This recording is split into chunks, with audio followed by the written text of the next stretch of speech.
Hey, my name's Rachel Antral. I play Commander Non on Star Trek Discovery. Welcome to Timeline Talks. Welcome, ladies and gentlemen. Coming to you live in Technicolor from the beautiful Hollywood Hills, California. The show where the total retail price of their advice is $0. This is Timeline Talks.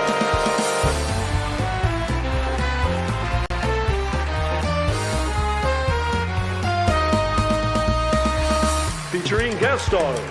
The fact of the matter is, oh my, it's stars and garters. Also featuring, more like Command Dips suck, look out, it's Automaton 2000. And now, there's no way he gets this intro right. Here's your host, Captain Idol.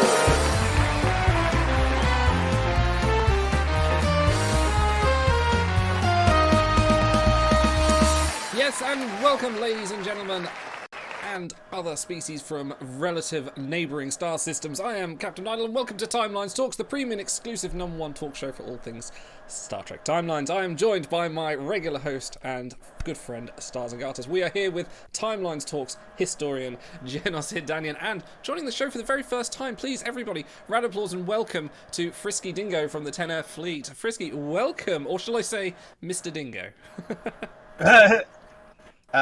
Mr. Dingo is what you call my dad. Long-time listener, first-time caller. Fantastic. No, welcome to the show. How the devil are you? What is new in the world of Dingo with timelines? How is your game going? Where are you from? Who are you? Why are you here? I'm from Oregon, which would be the west coast of America. I'm here because I did well in an event, and my timelines game is I have a main, a free to play, and a nightmare, and I have found that you can play one for per day, and then the others you have to do 10 minutes for your dailies, and that's my timelines gameplay style. Amazing. Thank you for coming on the show. Thank you for joining us. Thank you, Janos, as well, for coming on. You guys are going to be talking about your nightmare experiences and also your event experience as well this week as well, because it was quite many people know that competed. It was quite the competitive event. Before we do that, let's have a quick spin of the wheel. So thank you for everyone that submitted show titles this week. Congratulations to Eric Nelson. I know you're watching. Bajoran claps for coming up with that fantastic title. Absolutely amazing. But let's thank all our previous winners by spinning the wheel and see who wins a sub. Good luck, everyone. Racing Liners! We'll sort you out a sub very, very soon. Couldn't be more deserving. Couldn't be more deserving. But yes, thank you everyone for submitting show titles, but we'll sort you for that. PSA, this is the last day, Star Trek Timelines players, that you can complete your objective event for Solkar. So if you haven't done it and you've got 60 more shuttles to do, might want to get on that, tanking some of those people. But best go and look at that and see if you can get that last star for him. Also a reminder, this Saturday, we've got our first Star Trek Adventures Klingon campaign, which I am very excited to show off because we've been working quite hard on this for about 3 or 4 months now. It's been a while. You've had too much prep time. You've over-prepared. I was messaging you earlier, Stars, and I was just like, I've written so many words for this, and you were just like, just leave it open, let the players do the talk. I'm like, no, they shall have no control. This will be good. But no, that's happening this Saturday. I think that's a challenge. That's happening this Saturday, so tune in for that. It's Awesome. going to be a great deal of fun. Okay, event winners. Everyone knows, right? This was one of the most. This was a hot event. This was a very more hot than the Human Saru one, which was very sort of competitive, especially in the top 30 ranks. How many times have we heard it's going to be a bloodbath, and it's maybe harder than usual, but this is the first time this was a bloodbath. Everyone who was trying for even one copy was having a hard time. I think our good friend No Name Namer dropped a statistic on me that kind of blew me away, and I think it was the scores for top 100, like around about the 100 mark, probably where I was, were around about good enough for a top 5 finish on most other factions. Yeah. That's how competitive this was. It was shocking. That's insane. before we go into it, we'll talk in detail about the event in a minute, but congratulations to Tahoe for winning Ta'ana, a 5/5 card. Congratulations for them. I think very much reigning early in their supremacy, their sovereignty, as they called it, by punching up a load of dilithium to win that one. But it is, we are beyond the Klingon Marauders' reign of... Terror? I wouldn't say terror, Destruction? because bless him, sort of, RIP to the head guy there. But yes, okay, Dominant? Mechalobe. That's the one, Mechalobe. Congratulations also in the ranks, Paul Hura at number 2. Binars No Cats #, blame idol. Thanks for that. Number 6. I think that's a wide brim. Oh, that was Wide Brim. Okay, thank you, Wide Brim. Cranky, our good friend, number 8. Glisse, number 9. Genocidanian, number 10. Frisky Dingo, number 11. Frank at number 13. Frank will be coming on the show in June, by the way. Cold at number 16. Nice. Sankatse Siete, number 20. Myself at number 22. Prime Res 25.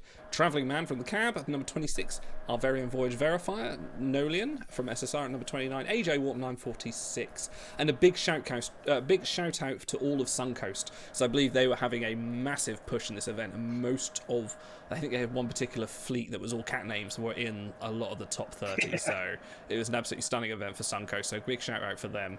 So it's a very good shout. But guys, let's talk about the specifics of the event. Just Stars, coming to you first, Stars. Like, what was your role in this event? What did you go for? Were you going for the cat? Because I can't remember what you said your rank was in the end. I was hoping to get 3 copies, but I just didn't have the resources for it in the end. And I ended up burning like 120 tokens, most of my time boosts, and I got 128. So I kind of realized like the day before, it's like, this isn't going to happen. I would have to start shoveling dill like I'm in a steam engine in order to get this going. And I'm like, well, you know what? I'll get 2 copies. I'll be able to finish her off with other thing. But like, this was worse than Humans Through. Humans Through I felt good about. I felt like, yeah, I can comfortably do this, but with some really strong bonus crew and like a lot of dilithium throwing around and everyone, especially 2 factions as well, that made it extra brutal. Yeah, only 16 shuttles. There wasn't a lot of room for people just to kind of go, you know what, I'll send an extra 5 shuttles and like get a bit of supremacy. No, everyone was running 16 shuttles, weren't they? But 2 copies is fine for me. Yeah. So I did my classic. I did my classic, and I said I'm not going to go for top 30. I'll sell with 100. I've got top, and I ended up getting 22. And I ended up pushing because I thought, well, I want to spend everything, and I did spend everything. I spent every token, every 2x boost, and about half of my 5x boost as well. And that wasn't a comfortable 22 either. That was very much, I'd spent a little bit of dilithium to retrieve some of them early, and I think probably spent about 300-400 dilithium just to get myself up to a comfortable 22, which not bad, to be fair. If someone was saying I'm going to spend 400 dilithium on a crew, or 4 stars of a crew, I think that's pretty good. A couple of quick shout outs from Walt Koenig, well done to Cold for a personal best, and one from Evans as well. Shout out to Rocket being 24th, trying to remember if a Delta Flyer has beaten all of SSR previously, so congratulations to them. Congrats. But yeah, this was hot. But so Frisky, how annoyed are you that Genos got that 1 rank above you, and what was the difference there? Super annoyed. Man, robbed. I mean, it was fine. Like, the difference between 10 and 11 is like some extra constellations, ISM, dilithium, like 100 dilithium. So yeah, 100 dill, and I think fine. like one rarity constellation. I was looking at it when it was getting down to it. It was like between 8 and 11. It was tight, and I'm like, I'm not going to spend dill to stay above 10. But go ahead. The prestige. Right. Well, I mean, and the uncommon skill pole. Come on. I didn't send shuttles in the morning of Monday. I just claimed my overnighters because I was so done. Like, yeah, it's fine. I'm sick of this now. Yeah. So I spent 112 30-minute boosts, 122 1 hours, 45 1.5s, 120 3-hour doublers, 156 tokens, and I got 1,017-ish VP from my squad lead. Wow.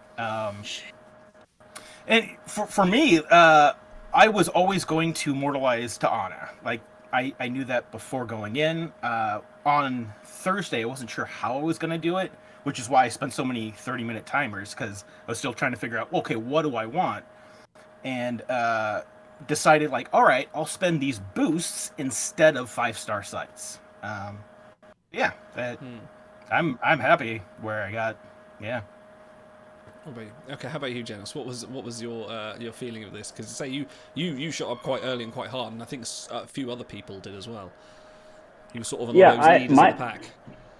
Yes, my goal was to hit top 30 because I wanted the 4 copies, even though sites seem to rain hard and often now with the Uber campaign, which I am buying because it's 4 sites a month.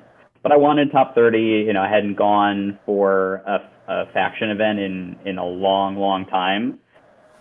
So I got the squad lead. Stars is in my squad. Thank you, Stars, for all of your help. I think I got 150,000 VP.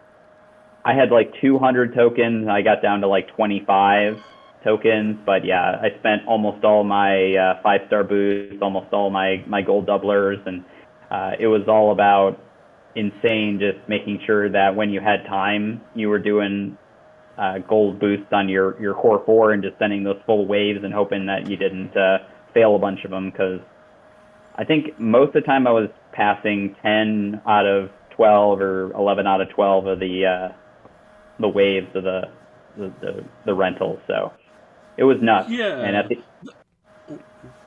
it's your moment, man. You no, go right ahead.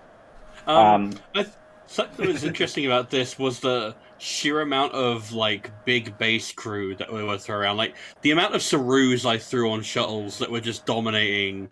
Lots of really good displaced crew.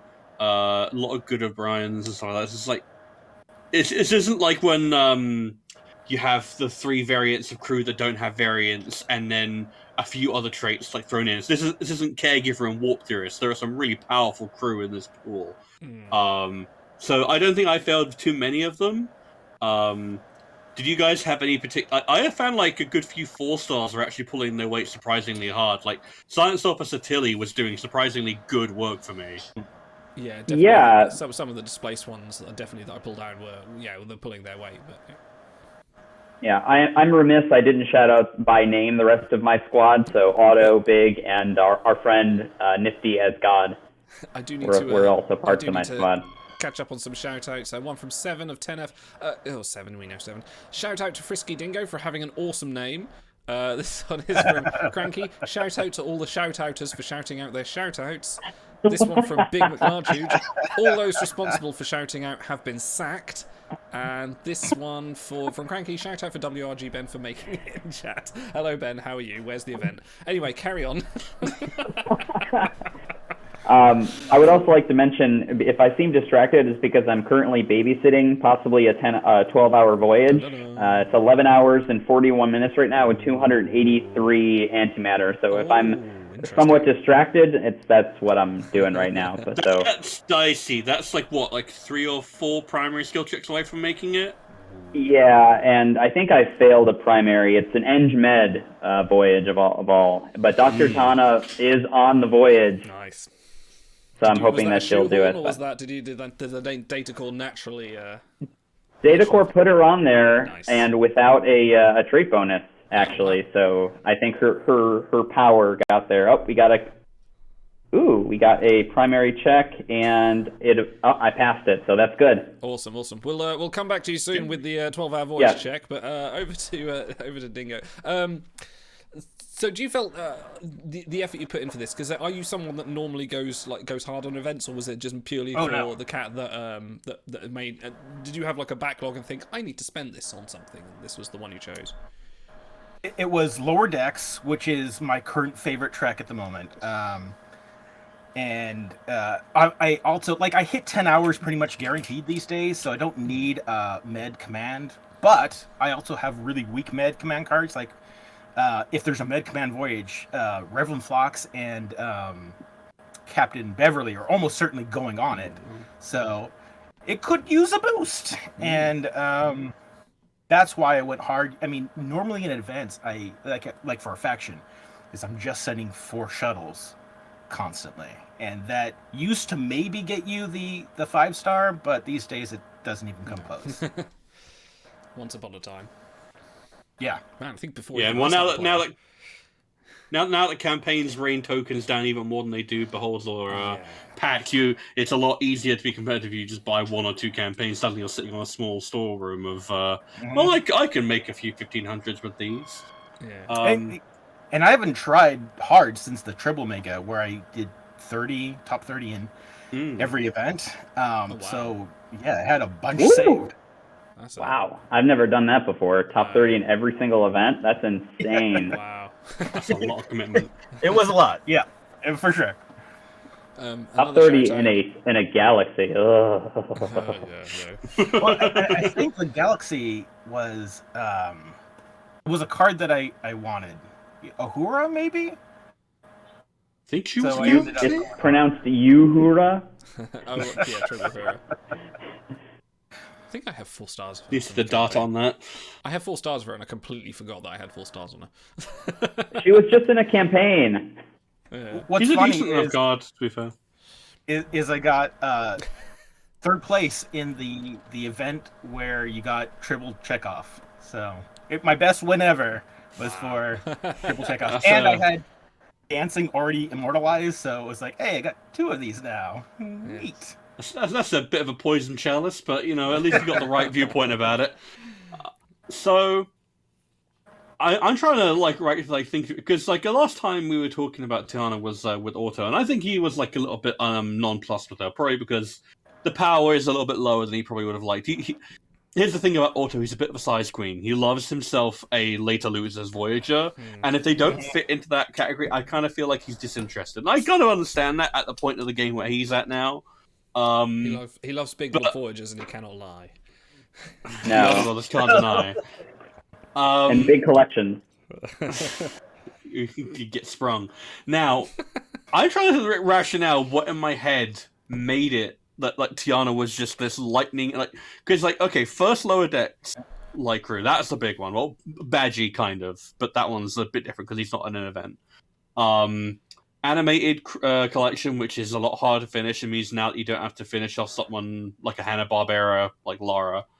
And just a fan favorite character and Med Command. I feel like it's like a perfect storm. I can't think of much more they could have done to make her desirable, apart from maybe make her a Gauntlet Beast or something like that.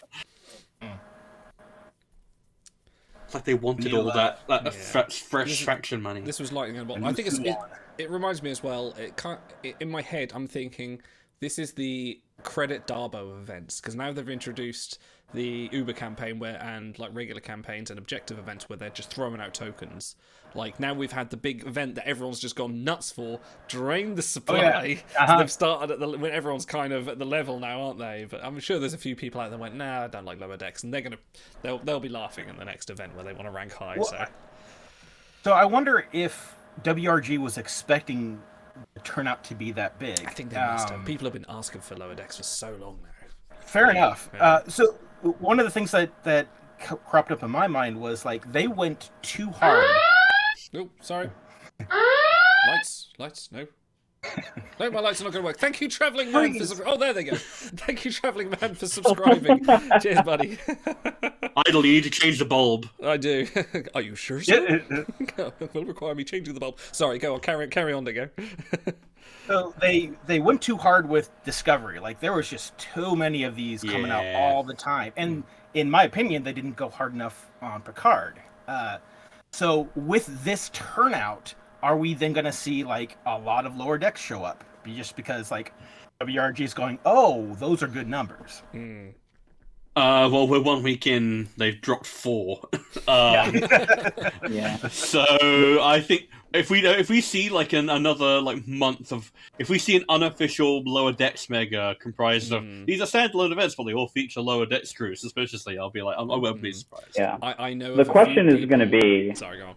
Sorry, go ahead. Yeah, the question is going to be is how much do people spend on the first lower decks crew that they throw into a campaign, and the first one they throw into a 6-pack. I was going to say, I don't think they care so much about event participation. Woo, that's stuff they already, people already had that stuff, and sure, some people might have bought LTOs for tokens or boosts or something, but most likely these people had all that stuff in their resources already.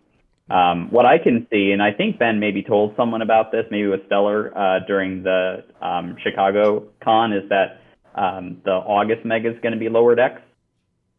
Okay. But I'm thinking and since they're not really doing show megas anymore as far as the trait is concerned, I see that as like they'll use a different trait or traits, but then have it like lower decks theme. No, lower decks would narrative. be an easy one to get away with because that's a hidden tag already. Yeah, absolutely. Yeah, I guess they could do that, but you can't search for it yet. Sorry, I'm laughing because Ben's in chat saying, "Did I say that?" Apparently you did. As it says, you guys don't know what we care about. Commit to it now. Ben, while I have you, the ability to recall a shuttle instantly, without getting any rewards because you messed up sending out your boost. Please? Thank you.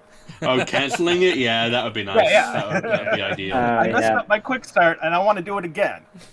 and yet, yeah.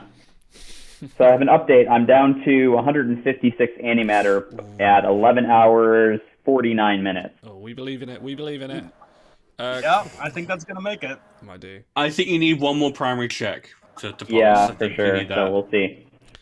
Quick shout out from Walt Kearney. Cab Fleet does have open spots. Thank you for asking. There you go. I said I would shout them out. There we are.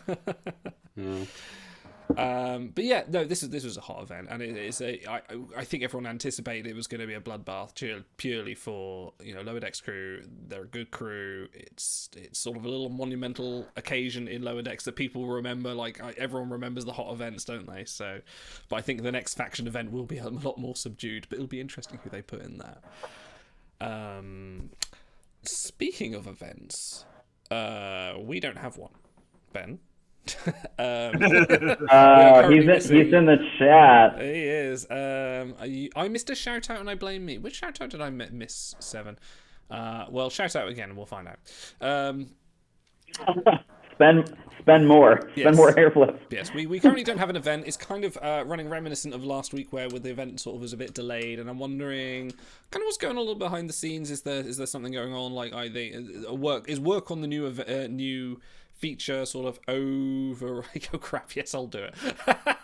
Did someone forget to push the button? Brilliant. Okay. This will be announced in a minute, I bet you. Yeah, and I'm wondering, it's purely like, I think this happened pre-Celestial Market, where I think sort of the events and things were getting a little bit muddy in the water, and they were coming later than they should be. And I think purely because a lot of the team is working on this new feature, and I think this might be a little indicative of that. Any opinions on sort of what's been happening the last couple of weeks? Ben says people are sick. Right, okay. The button pusher is sick. Which I totally get it. Well, at least we know it's going to be at least some sort of skirmish, since the objective event for next week is prepare for skirmish. So, and we pretty much know it's going to be the Nona, right? Yes, we do know it's Nona. Yeah, that's all the thing. So yeah. It'll be the Nona. I think it's Kivas Fajo, and I forget who the other SR was. Yeah. But we just don't know who the next reward is going to be. No. I did miss a shout out. Sorry, Seven. Idle must shout out that Marcus Waring is a better chef judge than Michel Roux Jr. is and always has been. I will very much disagree with you there, Seven. Michel Roux Jr. was a god in his craft, and Marcus Waring is merely a pretender. Anyway, enough MasterChef talk. Moving on. Oh, okay. I was wondering what you were going to say. Sorry, that's a me and Seven joke, bit of an in-joke, which we probably shouldn't have here. But hopefully that will come up soon. It'll be interesting to see where they lead with the flashback and what's going to sort of come out, because it's been a bit of an odd one. We've had the Mega, and then we had the special... instead of a flashback, we had the special Lower Decks event, and now we're having a flashback. So it's sort of be like, look at this, and then now back to normal. So yeah, I like it when they break precedents once in a while. I've still had the opinion that they need to run like a month of flashbacks. If they need time to catch up on crew, run a month of flashbacks for some great crew. Like put the ones that are still like top of the league up there. Like people go nuts for that. I would love a entire Mega flashback. Like, let's redo the board. Yeah, I've been saying about that. Mega. Yeah, that would be awesome. Like if you do the Borg Mega, Borg Queen is still a great card. Like that is still something a lot of people in E4 or 5. Obviously, us elderly players are still, have got them well done. But for new players or mid-range players or VIP 0 players, would love that. That'd be a great idea, and that gives WRG time a bit of time to catch up. Or just have them stack 4 flashbacks in a row. They don't even have to be like aligned to a specific theme. Just stack 4 flashback events. But are people going to be buying as many packs for flashback characters? Is that really the... Yeah. Well, what if they switched up the... Okay, what if they did a flashback? The event is same, the art is same, but the previous SRs are currently super rares that are not in the portal. That are ones that have been offered in That would be packs or cool. other things, and they can sort of go, right, you can have a chance to rank for this. It means they don't have to put any extra artwork in, just a bit of code to change the event around, and... They give themselves some buffer time. There you go. There's a Lower Decks reference. A bit of buffer time to work on some stuff. If people get new crew or crew they want or crew they're missing from the portal, it could be, you could even throw in Badgie in there or something. It could be cool. It could be an idea. Oh. Yeah, of course. That's a good idea. Who's got a Badgie, by the way? Not me yet. I got one. I got one. Yeah, exactly one. I opened something like 30 recaps and I got exactly one badge. I'm like, this has got to be skewed so that I'm not getting badges. This is a weird version. I got 0 and 29, and then I got one on a merit poll. Random as fuck. I spent like 10k in merits pulling one Badgie because I didn't know if he was immortalized yet. I was like, oh wait, and then Frank beat me to it. I think because he was available for retrieval, Frank was watching the show when he came out, and he saw the screenshot on live, and he just I'm gonna retrieve him and get him, and that was it. Beat me like half an hour.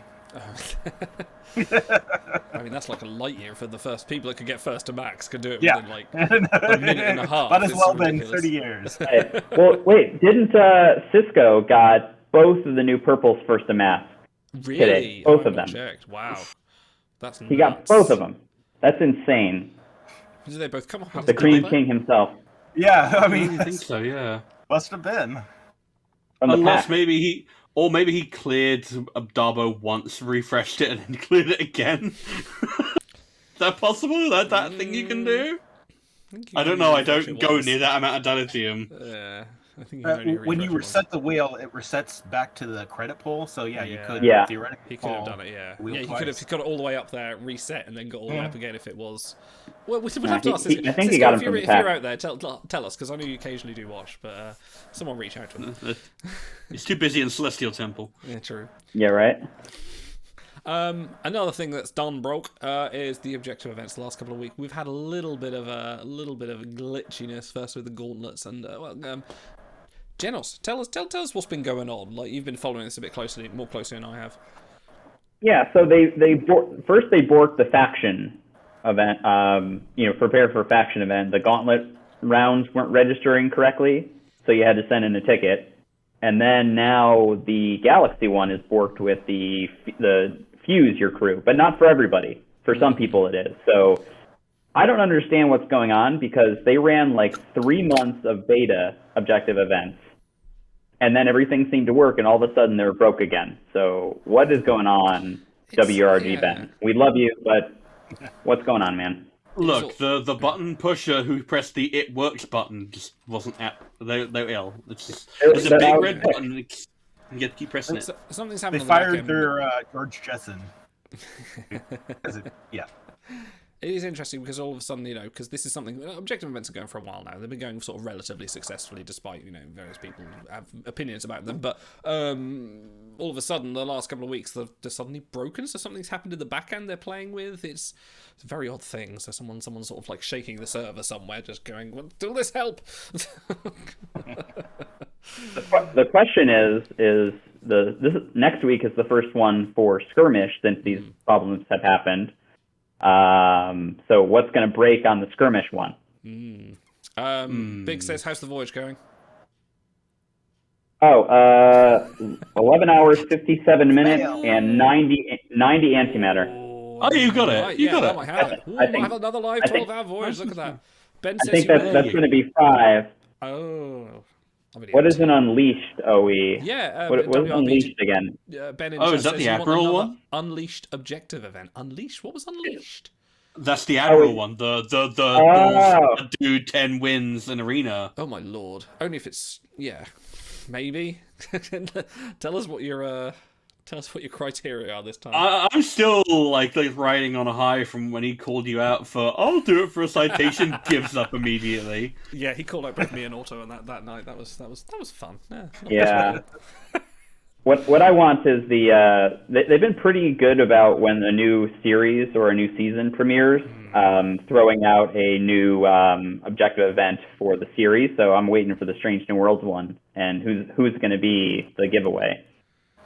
Because Solkar ends today, so we could see tomorrow. I don't know if we'll see tomorrow or we'll see relatively soon, but we'll have a new Strange New World. I think it said the next objective event is going to be Strange New Worlds theme. I believe Ben did say that. Yeah. Yeah. So endurance.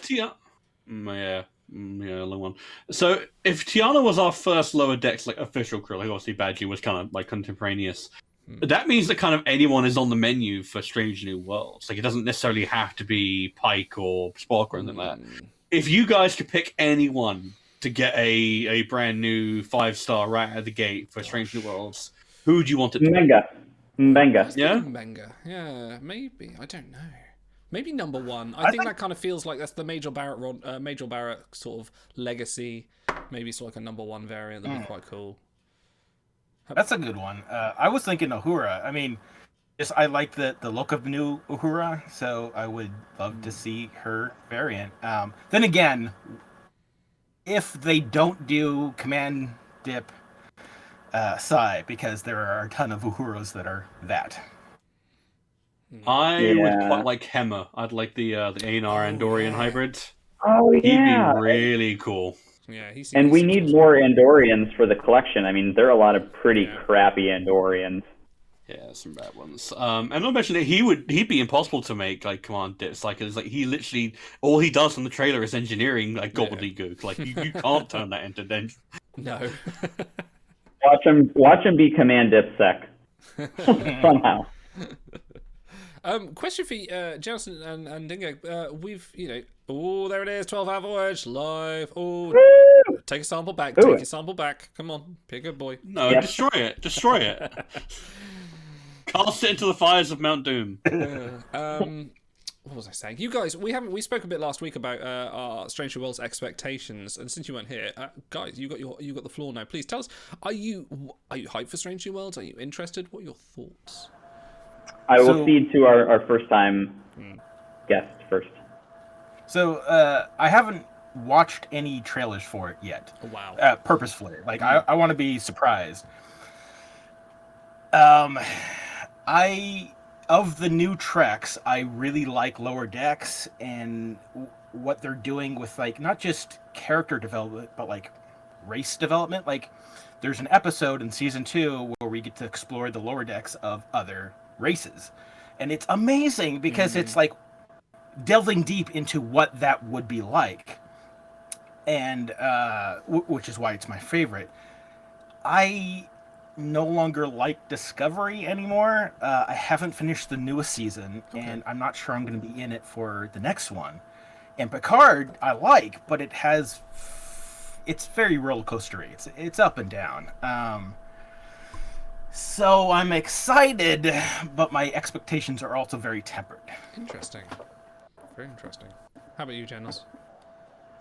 I'm pretty stoked. I mean, I think I'm probably an atypical Star Trek fan, is that I don't gatekeep anything, nothing not Trek. I want more content. I just want more stuff. Keep throwing stuff out, more stories about different races, different time periods. I don't care if you want to do it in the 2200s, the 32nd century. I don't care if you want it to be a season-long arc or episodic like Strange New Worlds is going to be. I like to see the Enterprise before Kirk. That's pretty cool. So I'm stoked. I'm ready. Or change up the look of the Klingons, which I liked in Discovery. I thought they looked pretty pretty cool. Yeah, I'm right there with you, and I actually like the redesign of the Klingons, and I didn't hate it when they backed down, but I felt like, come on, guys, you could have stuck to your guns a bit, but here's what it is. Yep. It's gonna be interesting. Early reviews are sounding promising.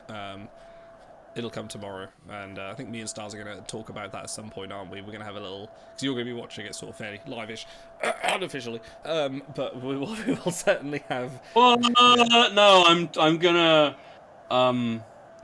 fuck, how would I even do that? It's totally legal, don't worry about it. Someone's sending a VHS tape through the post, let's say that. You're going to fly to America to watch it and then fly back. Yeah, there you go, that's the one. That's what I'm doing. Yeah. Concorde still runs, doesn't it? That's half an hour there and back. We've recalled at 12 hours, 2 minutes, and 40 seconds. That's respectable. Nice. That's respectable. Good stuff.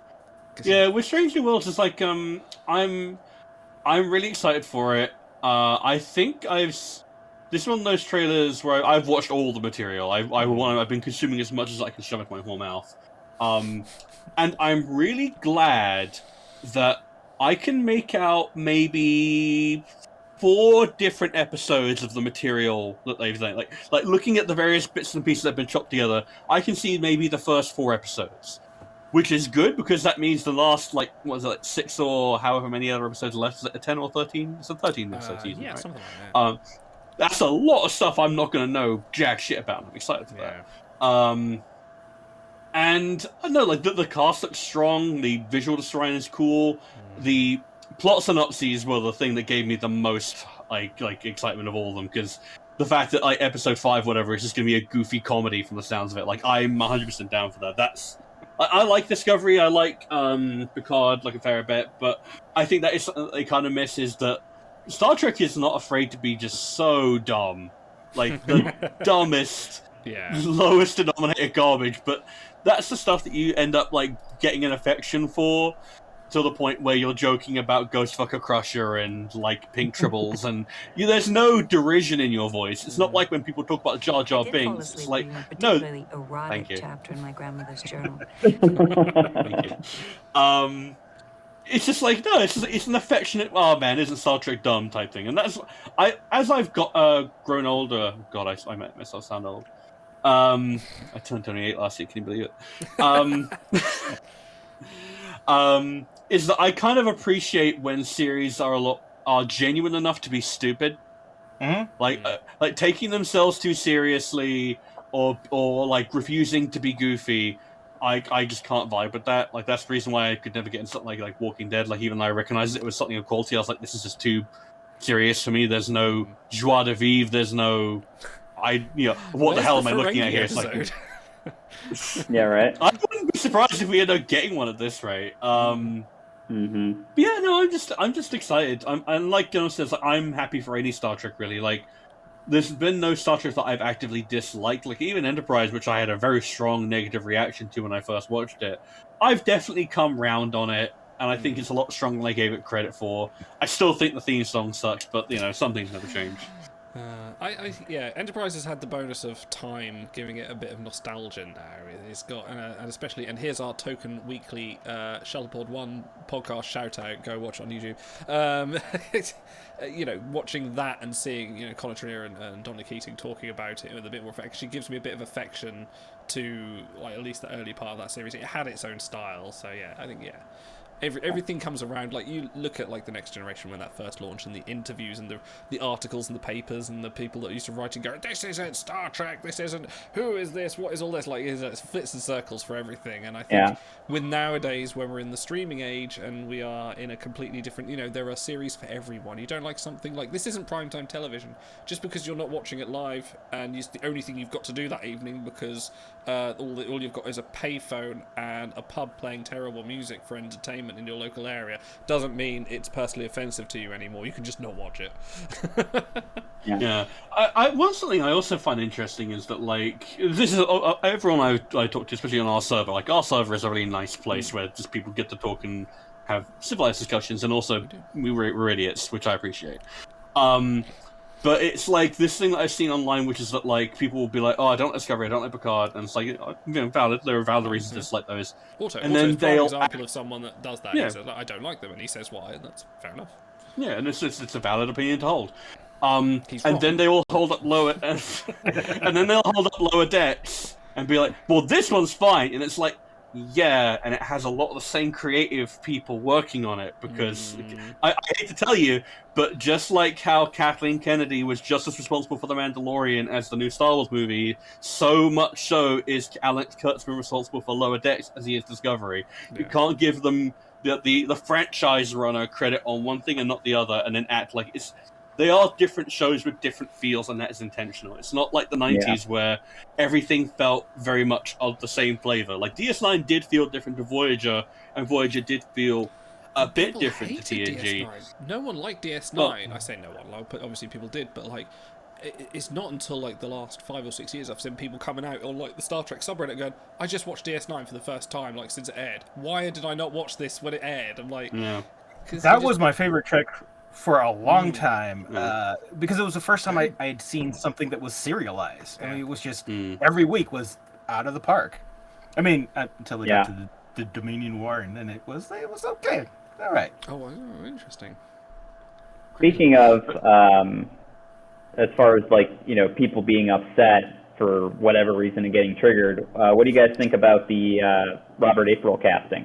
So, interestingly, the writer of that episode, I forget his name now, he posted on Twitter saying, this so many years ago, what was it, 30, 40 odd years ago, that I wrote this episode and I've seen the new April and I have no problem with it. And then someone asked him what do you think about the anti-fans responding that this is out, and he goes, they're wrong.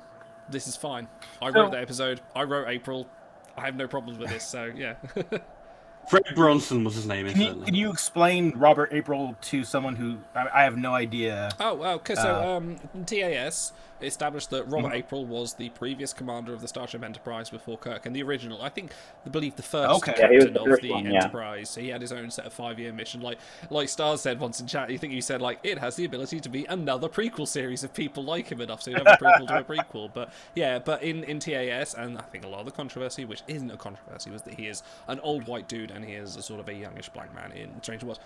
No one's got a problem with it. Literally no one. The creator does not have a problem with it. It's only because I think it's the counterclock incident in TAS, they portrayed it one way, but who cares? Like, you can rewrite all sorts of things. Like, It wouldn't be the first time that we've decided that something about TAS isn't canon. It's like the last 50 years have been picking and choosing what bits we want. Even more recent than that, in DS9, which I only discovered recently, reading through Reddit, in DS9, in the early season, Sisko talks about his dad dying from a terminal illness.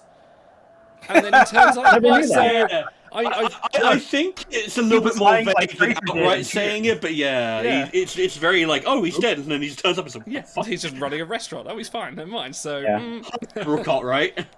We want to have Brock Peters in the show, so he's Sisko's dad. Yeah, valid. Yeah. So that was always something I enjoyed about, because like as someone who grew up with the Star Trek Encyclopedia, like I've talked about this before, but it's still one of my favorite little jokes. And I think Michael Okuda, who's also on Twitter, talked about this. He said that as someone who photoshopped Gene Roddenberry's head onto a cage-style jumper and said that was Robert April, like he had no problem with it. And it's like that was always like something I enjoyed about the TOS. Like I never was a big fan of like TOS, but I enjoyed like that bit of world building that Kirk was not the first and not the only commander of the Enterprise. That there had been Pike and April before him, even though we had never seen them. And it was cool to see like April get brought up in Discovery Season 1 as well, because they mentioned him by name as one of the most decorated captains in Starfleet history, and that's fun. And he's even mentioned in Enterprise as well. Was he? Because I think, off-screen kind of, because in A Mirror Darkly, they have those dossiers of like the histories of the Prime Universe thing, and it mentions that Jonathan Archer died the day after the USS Enterprise was launched in 2245, and meeting Robert April. It's kind of a cool little thing, and it's like Star Trek's continuity is and should be loose. I'm not a massive fan of saying continuity comes first, like tell a good story first, in my opinion. But like, I do appreciate it when things are kept consistent and when they pay homage to each other and keep the little things together. I appreciate it. I think there's an old phrase Gene Roddenberry... No, Patrick Stewart said on an interview once, and they said, how does Picard feel about being a bald man in the 24th century? And Picard, Stewart turned around, well, no one cares. And I think this is what is the same. We should be evolved to where we don't care about such things as physical appearances, and it's just the person. I'm psyched to see Rob April at last in a live Star Trek series, because he's the kind of like one of the many little enigmas in the storytelling. Like, is he really part of this? Was he previously the captain of the Enterprise? How long has the Enterprise been going for? When was it commissioned? These little things we don't have yet, So I'm very intrigued and I'm very excited by it. Yeah, this has got a lot of like stuff going for it, and I appreciate that it's not just a continuity thing. I'm not going to spoil it for Dingo because you've been keeping yourself unspoiled as a thing. But there's a nice mix of new and old stuff in the trailers. Like there's one or two. Sorry, we got lost, Genos. That's fine. He has to die because of spoilers. That's fine.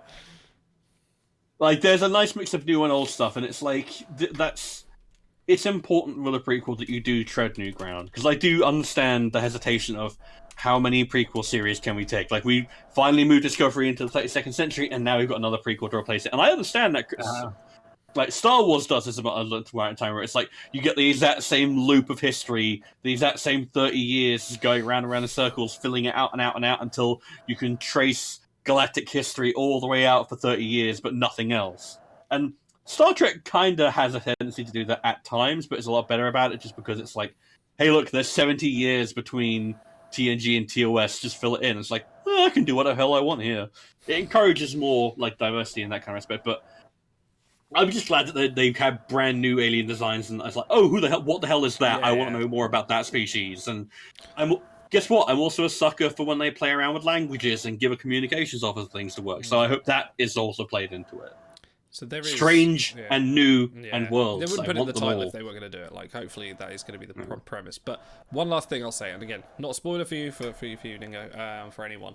There was a shot of the security officer, won't name her name, and it was portrayed her in front of the tactical console, and I just looked at that and went, oh my god, that is the nicest looking console in all of Star Trek. Like, it was so lovely. Like, it paid homage to the original series, had all the buttons on it, but had this lovely curved display, and I just looked and went, oh, UI, that's lovely. As someone who had to use the TOS tactical console when we played Bridge Crew, like, I'm envious of that woman that she gets to use a proper console. That was, if anyone doesn't see that, go look on our YouTube channel. There's me and Stars and Low Cost Monkey playing the Star Trek Bridge Crew game, and we did one on the Star Trek bridge, and you just present with a load of buttons with no explanation. It's like, what am I doing? It was like, doot, doot, doot, doot. It was quite a lot. We should do that again sometime. That was great. That was a lot of fun. Be a disaster. But did we do the Borg DLC? I forget if we did that. We think we did one of each. Oh yeah, I think we did, because I think we died horribly, didn't we? We like died within a few seconds. Oh yeah, it's fighting the Borg is like super ultra hard mode, but it's good fun. No, that was a good fun. Okay, getting back on topic. We recently just wrapped up the Displaced Mega event. I wanted to ask you guys, how did you feel about this event? Like, was this, because we've often had sort of conflicting opinions about various megas where the theming's great but the crew are shit, or the crew are shit, or the crew are really good but the theming is like all over the place. Like, how did you find this mega? Was this, for full terms of something you participated in the game? How did you feel sort of on those series of events? Better than some, not as good as others. The crew were fine. The only characters I actually went for were Tana and Taylor. And yeah, I'm happy with that. Like,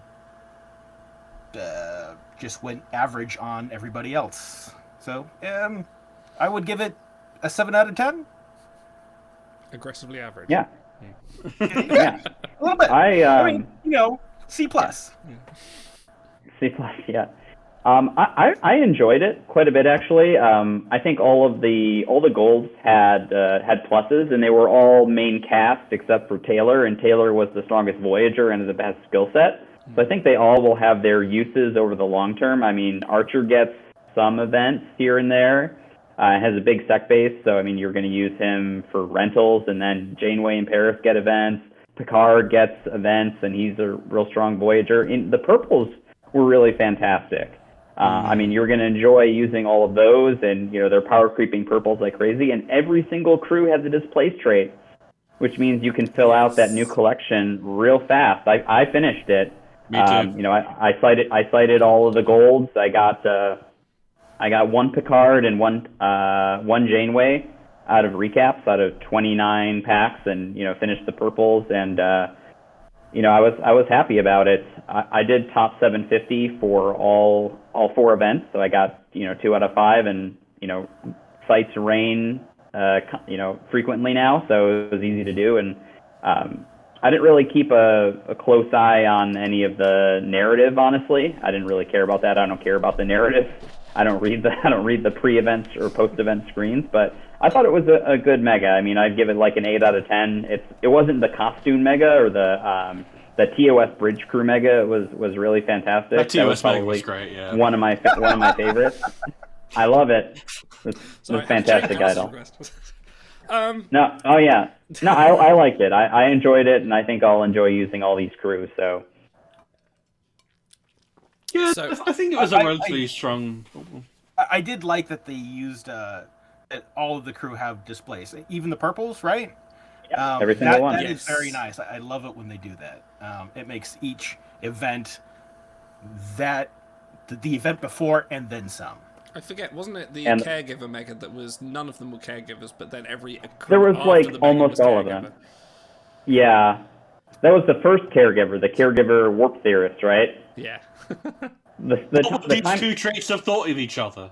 I can't wear these for any much longer. Sorry. Yeah, it's pretty hard to see. Yeah. I was overall I think it's a good mega. Like I said, I think there were stronger megas. Like Costa Mega was quite strong. Triple Mega was great. What I will say is that the only thing that really let this mega down for me was art. Art was mostly good, but then there were some real not great ones. Like Taylor looked okay, but she was lacking definition and dimension. Exactly.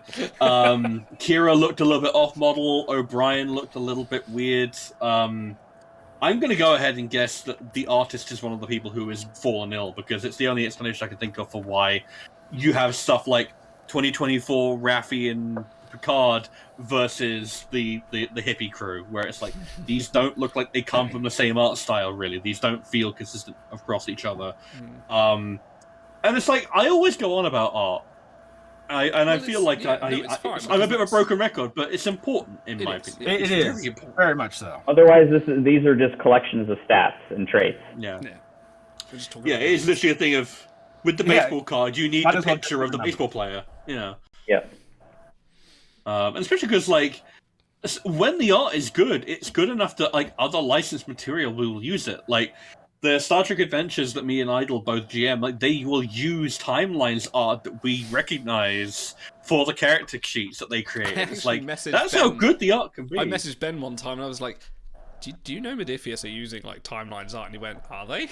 I had to check. Oh yeah, they licensed that from us a while back. I was like, just checking, just because just make sure. Often when you Google a character for an image, it'll be the Timelines art that pops up on the Big Book app. Yeah, Big Book. Visit now, improve your roster. I've seen plenty of Star Trek memes and things like that, and other people they use Timelines art to just do the captions and things like that, because it's some is really good, and some people want a particular scene and that's captured like it's a fake, and they want sort of like a full body picture of it, and they'll use it. And it's why not? Yeah, so it's like 50-50 on that, but everything else I think was relatively strong. I feel like I've probably asked this question before, but now we have 2 brand new guests on. I feel like I have to ask, what if you guys could workshop a mega? What theme would you go for, and what kind of crew would you populate it with? Ooh. That's a good question. Because I don't know if you're aware, but I've been workshopping this little underground idea called Picard. I'm aware of this. You've been saying, as the Timelines Talks historian, I can probably count how many times you've mentioned that. Well, I have a little bit of nostalgia for my first ever Mega, which I didn't really even know what the hell a Mega was. It was the Atana Joel Mega, which was the pilot trait. Okay. So that was December 2019, I think. And I would love I would love to see them introduce the pilot collection and throw a pilot Mega out there and just have a whole bunch of different variants of main cast crew or one-off crew that you see piloting either shuttles or the Delta Flyer or something like that. You throw the Delta Flyer in there as like a 2-star ship or something. Or the what was the ship in Voyager that like took over Paris's brain and made it fall in love with Alice? Was it or something? Alice, yeah. That would be cool to see that. I think a pilot Mega would be real fun, and then maybe we can get DC Pilot to play again. So, Genos, I have an idea for the 5-star recurring Mega of this hypothetical pilot Mega. I think you'll probably agree with me. It has to be Insurrection Joystick Riker. Oh, yeah. Yes. Yeah, I think it has to be. For sure. And he has to have the Riker maneuver. With Lieutenant Perim just off screen, just giving him the eyes. She could be one of the featured goals. There you go. Yeah, I'd be down with that. That's that. Oh, and memorize that. And add Stoddy in there too. Yeah, there are quite a few helms we could still add, actually, now that I think about it. Yeah. Now I just what about you, Mr. Dingo? Yeah, sorry. So my first Mega was the Borg Queen. Now, I had no idea what I was doing. I managed to get 2 out of 5 of her, completely by accident. Because whoa, what are these event things over here called? What is this skipping event? I shall tap on it and see what happens. Yeah, right? No, totally. Back then, where they were releasing art on time and events on time. Well, I don't know. So I would love another Borg Mega. Hey, a rerun would also be good. But you know what would be really cool is if they did a DS9 Mega, but it was the invasion of the changelings. So yeah, like a Body Snatchers thing, but with changelings. Interesting. There's still a few changelings you could get. You could get Kerensky changeling from the season 3 and. Oh yeah. Can we get him burnt against the warp core? Yeah. You could get away with that. It's not too bad. Fuse between Odo and him, like wrestling. How about another variant of Loss when he's the the space manta ray? Oh yeah, that's good. That could work. Low Cost Monkey says, "I want Odo in a bucket." I like that. Okay, no, I don't want Odo in a bucket. I want Loxana holding Odo in her dress. I want that. Ooh, make that a fuse card.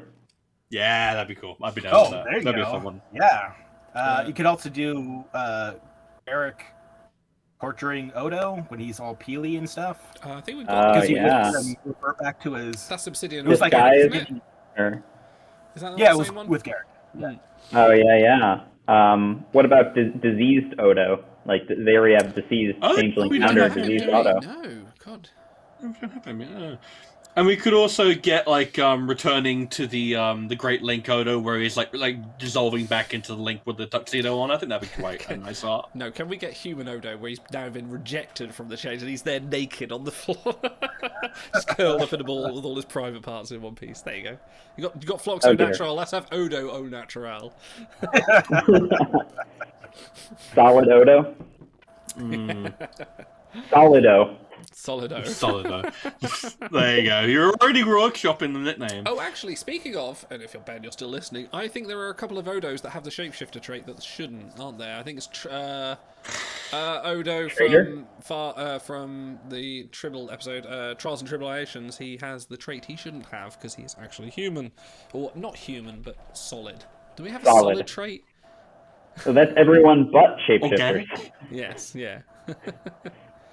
They're all organic, but I don't know. They never state exactly what they're made out of. Are you taking up the trait audit oh God, no.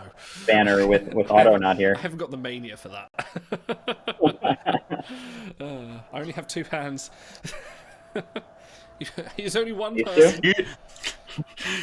I was about to make a really off-color joke, but I'm not going to make it. What if he had an entire community of people with some good suggestions about what traits actually could be? Where would we find that? That's crazy. I don't understand. Anyway, Not on the forum. Hey.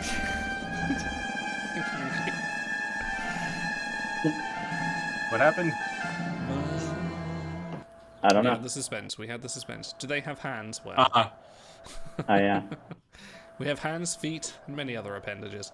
Okay, let's move on. Do you know what? Jubilations all round. We still have more Lower Decks excitement to come.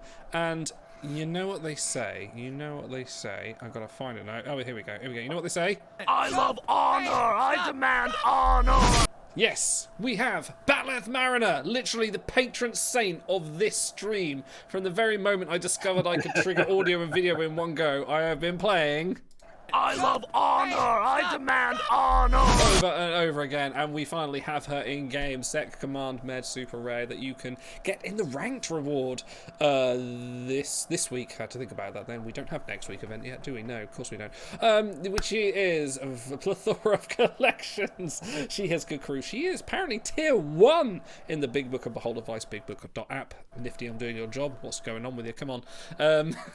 Guys, what do we think about this? What do we think about the art? I think the art's great. Love it. So okay, I'm of deep dive. 2 or 3 minds about the Lower Decks art.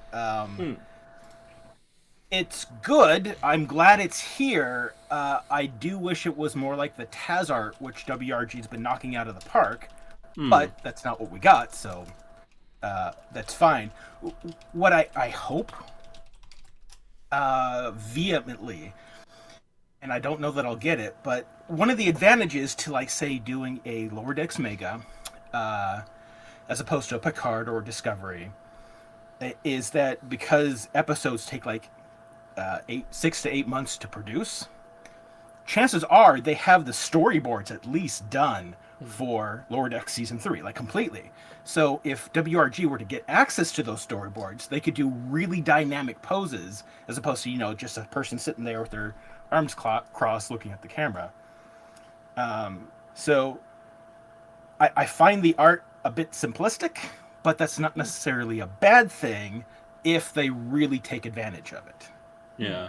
Well, I think this is a good example of them doing that, because I think when this art first dropped, Idle said, isn't she a bit top-heavy? Aren't her legs a little bit limp, a little bit thin? I was like, yeah, they are a little bit. But then I kind of looked at what she looks like in various other scenes when she's just doing other things. It's like it's a relatively consistent, but it's also a case of with animated characters, by necessity, you have what are they called? Are they called stretch frames? Where you always see these videos after a new Disney movie comes out, where it's like, don't pause Encanto at this moment, or you'll get a weird face. And it's like, yes, when you animate things, you have to go from one normal resting position into a crazy middle position into another resting position. Go look at some of the Simpsons early series, like misframes and stuff like that, where you've got Homer talking out the other side of his head and things like that. Yeah, because guess what? That's the medium. You don't notice it when you're watching it because that's the way the medium works. But you can also play around with that as the medium. You can't really do that with, like, say, more realistic art. And I feel like Mariner here is kind of a good example of it, because if you had this same pose for a more realistic character, I think it would look good, but I don't think it would have sort of the same kinetic energy or the same sort of... that just screams the moment to me. Like, that I can instantly hear her, whereas, I don't know, I feel like if it were more realistic, it would look good. But I don't feel like it would be just, as true to the series, maybe. I've been thinking about this, because when I first looked at it, I went, oh, they went with that pose. I don't quite recall it, but it's like a single frame somewhere in there. And I'll just play the clip again. I love honor! I demand honor! The clip I would have probably chosen was them above the head, but now I think about it, that's quite a static pose. Like you say, it's like the dynamics in the animation, but with her having it above her head, ready to swing, with that manicness and eyes. Like, every time I look at it now, I'm warming up to it more, kind of going, actually, I really like this. Like, at first I was a bit like, oh, I don't know, maybe it's not quite the pose I imagined for this scene, but then, like you say, with the kinetic, I like it more and more. But what do you guys think? I think we're all in favour. Yeah, everyone's in favour. Good card too. Good card for new people. The only disadvantage for newer players or people that might not want to rank an event because they're so spent from the last one is that yes, you will have to rank to get her. So you will need to get someone. What's 2,500. 25. Well, that's for 3 of them anyway. I was gonna say, what's the price of bananas? What's the low entry for 1501, obviously. Yes, yeah. Yeah. But yeah, Well, you're getting 1 from community, so you just need top 2,500 to get the other 3 copies. And honestly, unless you're spent as far as your motivation, I mean, your faction event didn't use crons, so you should have crons. You haven't used crons heavily for a few weeks. It's my emotional. Yeah, no. Well, you know what? I'm going to give you some energy. Oh wow! There you go. Fuck, top 30 again. Let's go. Oh no! Not in the galaxy. No, you went too don't far. do You it. went too much. It's for Nona. You don't want Nona. Yeah, we'll get onto that in a moment. Okay, let's move on to our second Lower Decks crew. We're actually getting this event. Oddly enough, USS Titan Bradwood Boimler, which, spoiler alert if you haven't watched Lower Decks Season 2, start. Get with it, come on. Yes, this is from Season 2 of Lower Decks of Boimler. And this is quite cool. Command Sec Eng. The end of Season 1 as well. That's true. Yeah, you did know that, yeah. So, yeah, he's... Yeah. When he resourceful collection, we're getting 2 super rares and resourceful. Like, they're literally throwing that at everyone they can. But again, comments on the art, comments on the fact we're getting a Boimler. Is this the longest crew name in the game? It's got to be close, hasn't it? Awaiting Amanda Grayson might be close, but I think this might have pinched it. The interesting thing is the punctuation. Like, we've got U.S.S. Zhenghei Riker or Zhenghei Riker, and we've just got USS us Titan Bradwood Boimler. I forgot his full name was Bradward. Bradwood. It's such a good name. Not Bradley. Bradwood. I love it. Bradwood. So I don't like this art as much as I like Mariner's, partly because it is not as dynamic. And it's like, I understand why. Because guess what? Not everything can make as strong as impression as Mariner nearly hacking off his freaking leg with a bat'leth. But it's also, I think, maybe them showing, okay, here is an explicitly non-human character in Tiana. Here is a heavily dynamic, animated, doing the thing, and then here's a resting pose Lower Decks. And I feel like if you wanted a cross section of what this art is going to look like, this event, and honestly, I really do appreciate that they went out and if you look at the event that we do have, one that is working, it is just all Lower Decks crew, and you get to see them in a variety of poses, and it's nice and colourful and it pops. Oh, stars. Sorry. What's happening? A wharf has just been added to the vault. Uh-oh. Oh, boy! Tell me more! It's a Mokbara wharf. How does he look? Oh, I bet he looks great. I'll tell you in a minute when I've downloaded I can't his wait. artwork. Yeah. Oh, man, this is going to make my day. It's been a bit of a long day at work, and I'm just really... This is going to be the cherry on top. I'm going to sleep well at night having seen this. While I'm doing this, Dingo, what do you think of Boimler? This is the one you're going to get in Threshold. 130 plus a free one. That took you 2 minutes. I know. I'm good. I think Stars nail it on the head. This is a pretty good cross section. Tiana is very static. Boimler is engaged, and Mariner is dynamic. I do like that there's something in the foreground. Foreground. Because I like foreground and background stuff. So yeah. I hope that going forward we get some really unique stuff, because since it's a cartoon, that is achievable. Yeah. Oh, I've just been given a link to BigBook.app where he's been put up. Let me just click the link in. BigBook.app. That's a great resource. So let's take a look at this new wharf. Oh my word! What have they done to him? Oh no! Stars, your initial reactions. I'm waiting for the Twitch to catch up. Oh, Stars has left. Stars is... What a handsome race. Stars has it was that bad, huh? Stars has gone and messed up my layouts. That's. It's a Klingon. A Klingon. It is It is ostensibly a Worf. That is Worf. That is possibly Worf. Star. Oh, he's back. Hey, Stars. I think I see tears in his eyes. Are you okay? Oh, and Name has just sent me some stats as well. So let me hang on. We should ask someone else. Hang on. So I actually don't hate it. Oh wow. Well, high praise there. Go on. Okay, so first off, I'm someone who actually likes the Grilka art. I think she really pops. No one else agrees with me, so with a grain of salt. But I mean, his face is a little weird. His head is a little big. The proportions really weird, isn't it?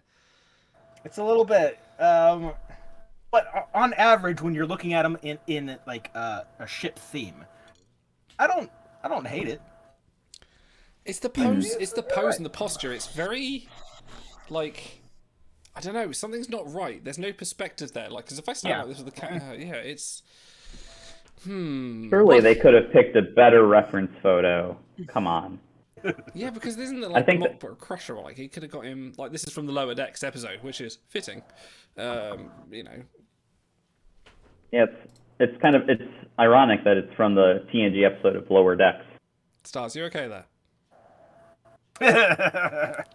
whenever you're ready. Oh, he's fighting it. He's fighting it. So this is your boy. You need to weigh in on this. You are the Worf spurt. Please. Real quick, there was a photo that I saw recently when the Makabar Worf was announced or theorized, and it was him leading the class, and I thought that was a pretty good pose, and I don't think they used that one. Very sort of head-on, sort of like doing that, or sort of same as Mokbara Crusher. Pretty much, you could add the same pose. Yeah. Excuse me. Oh yeah. And now Stars talks. Yeah. If he wants to, I don't know if he does. So, you know how people gave the art for Kalhaya, Bashir, and O'Brien shit for having weird-looking heads?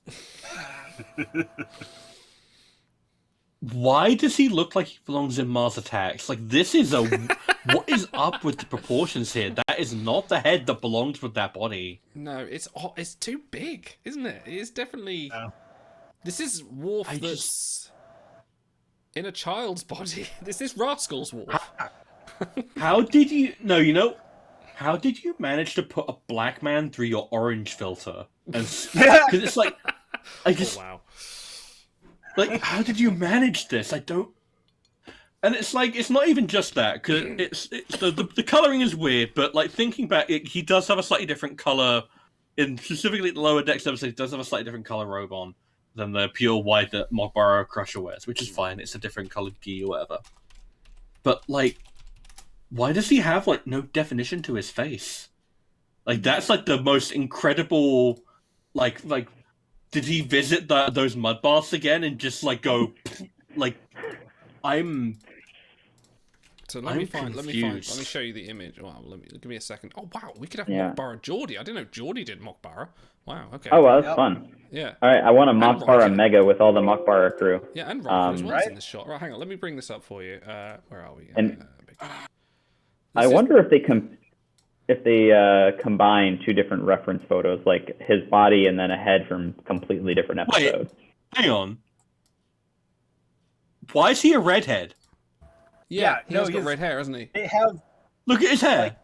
His outline, and back in the day, like the outline was also kind of where the light source was. So they have the outline and they have a light source, and it's different places, isn't it? Yeah. He's got he's right lit, but he's got like left lit outline, which is really weird. But yes, they're subcontracting the art again, aren't they? No, I think I know what happened. I think they got the art director from TAS in to do a few reference pictures. No, he's the guy's colorblind, or girl? Can girls be colorblind? Anyway, so he's colorblind, and that's why we've been getting orange hair. But still, I mean, if you're going to do Mokbara Worf, like, I know it's the wrong episode, but look at the one I put on the screen now. Like, that is very much a more I tell you what, no, this stance is the stance I used to use when I was 10 years old and I was in karate classes. And I used to stay, and he's even wearing a white belt. Like, he's sitting there going, I'm ready to fight. Like, this doesn't scream the warrior that leads his commanding officer in a ritual. Like, Oh, a new Mock Barrel crew 2 weeks from now as well. Well, you're taking this well, Ben. How will they look? But, stats-wise, Void rank 68. Sec dip size. Almost nice. Almost nice. Very close to nice. Klingon is the only trait, but, that's not a bad shout for a Worf variant. He's in the number 4 Sec crew. There's something there. There's definitely something there. Sec dip is a top combo to hit, so Sec dip is nice if you're going to have any combination of CDS. Why Psi? Yeah. I don't know. Science of martial arts. Fuck knows. It's not an engineering thing, mind you. It is pure science. It's so you can do a completely 100% Worf voyage now without dupes. Interesting. Star still looks disgusted. He does. It's okay. The bad man will be off the screen in a moment. Okay, in the ranking of Worf stars, where does this rank in your terms of like worst to best? Like, obviously not going to be at the top, but is there a Worf variant with worse art in your eyes? You are the expert. Ooh, he's thinking. No. Wow. I'm gonna do a quick check because I'm running through them all in my head, and yeah, Protomorphosis Worf is ugly, but he's meant to look ugly. Yeah, he's fairly accurate, to be fair. Defiant Commander. Defiant Commander's pretty bad. That's okay. He looks fine. No, he looks fine. I don't care for it personally, but that's not the question being asked. The thing is, the Defiant Commander Worf is like kind of a weird mishmash of that's meant to be First Contact Worf, but he never is in that uniform wearing a mek'leth, so it's pretty much an original art. But it's fine. I at least look at it and I'm not instantly offended. Do you know what I'm thinking of here? What this art now does remind me of? It reminds me of the original 23rd century Martok, because he had the big head, didn't he? Over the sort of weird body. It very much gives me... Is this Potato Worf? No, you know what it is? I feel like what I'm seeing... I'm looking at his head, and it feels like I'm looking at Season 1 Worf before they, like... A little bit, yeah. Did they take a Season 1 Worf reference picture and put it on a Mockara body? His hair's wrong. His hair is Season 7 Worf. And yet, here we are, yeah. Yeah, that's inaccurate as of MSJ Cole. This is not the best Worf. Not by a long shot. This is the best Worf. Well, yeah. Not in the metrics that matter, goddammit. Yeah. Statistically, he might be among one of the best, but not everyone cares about that. Who cares about statistics? I don't. Yeah. But to be fair, if you want to shoot for an event with a good... I mean, this is another Worf event. Worf events and Worf variants just go hand in hand. Like, they are, I know a lot of people, stars included, that have gone for On a Hall Worf. What's his name? Bloody hell. Cal Hire Worf, thank you. I got him. But the fact is, a Worf gets events. Janeway gets events. Other crew gets events. Is... But it's not enough that he gets events. He has to look pretty too. He has to look cool. Oh, bless me! You can pause if you pause the stream at the exact moment. You can see where Star's heart breaks. Yeah, right. Was it the moment that he left the stream entirely to cry? Yeah. Yeah, right. Well, I was screaming. That's what it was. It was a primal scream of rage. Okay, there you go. There's your Worf fix. He's okay. See, Namer has it right. Namer says his favorite art is Mirror Regent Worf, and that is the correct answer because the detailing is incredible. It's very good art. It's very, very good art. And that's old. That's from like 2017. How have we got...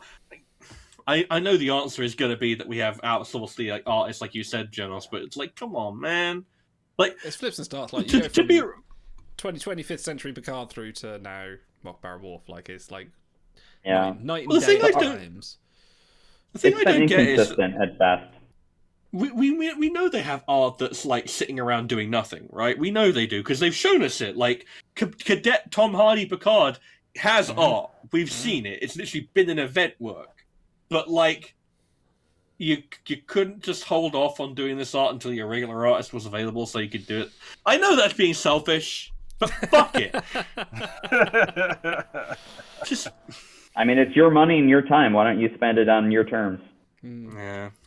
So, Dingo, are you going for this, Worf? I mean, probably not. So, like I said, I hit 10-hour voyages regularly, so I don't need them. Worf does get events, and Don't there's need 'em. since I'm Don't a want squad him. leader. Sorry. You always want to have who is the Crusher that you're going to share? Who's the O'Brien? And I have the Honor Hall Worf. Killer art. He said skills and a great share, I think. So, also my event strategy is just not barely try, but like if it's a galaxy, I'm 130 and out. If it's a faction, I'm just doing 4 shuttles. If it's a galaxy, is he in a galaxy? Because I might end up getting him. This is going to be skirmish, I think. He's the skirmish reward. So, yeah. The answer's kind of probably, but not on purpose. Yeah, I'll probably grab 2 copies. It's skirmish. It's skirmish. I bought Kalahaya Wharf, so I'm $100,000 or 100,000 honor poorer than I would be for the next honor sale. So I need to replenish from that. So what have we had? We've just had a faction. We've now got a skirmish. So the event after that is either going to be a hybrid faction or a full galaxy. So yeah, it's potential for using War variants there, but we'll see. If they do a full faction, everyone's going to be tapped out. Yeah, I'm going to be intrigued to see on the Evan says he'll get at least three copies of stars. You might be the minority here. Like, you might be... Okay, all right. I mean, if you're going to die on a hill, pick your hero carefully. So, that's true. Yeah. No, I feel you. See, you either die a hero or live long enough to see yourself drawn shittily. Do you know how we always thought that like WRG preferred stars because they kept giving him warfare, and you got Midwife Worf, you got EV Suit Worf after talking them on stream, and now here he is. I clearly said something bad about Ben, and this is his revenge. You did call him a Greek scoundrel. Yeah, this is how Ben took a shot at me and Otto directly to our face, and instead for you, he just gave you a crappy looking Worf. Yeah, I'll show him. I'll put up the event late and make myself look like a fool. Yeah, that'll show him. Shout out from Seven. Huggles for stars. We feel your pain. Thank you. I appreciate that, Seven. Okay, I appreciate that. At least someone out there loves me if it isn't WRG. All right. The real reason we have brought both Genos and Dingo here this week, not just because of their fantastic event performance, becoming, event buddies in the event. They're also keen Nightmare players. Genos inventing the sport, and Dingo, one of the few acolytes that have come along lately. Guys, I have pretty much fallen off the Nightmare wagon lately since I kind of completed like all my blues and kind of went, well, I'm done with this now. I'm going to throw my account away. But you guys, you've been continuing. Genos, you're now running it through for a second time, you madman. Like, guys, tell me more. What's going on with Nightmare these days? What's the current feeling? Yeah, I'll let you go first, Mr. Dingo, since you are doing it for the first time. Okay, so I mean, I thought about it, and I came to the conclusion that the base game of Star Trek Timelines is actually really fun.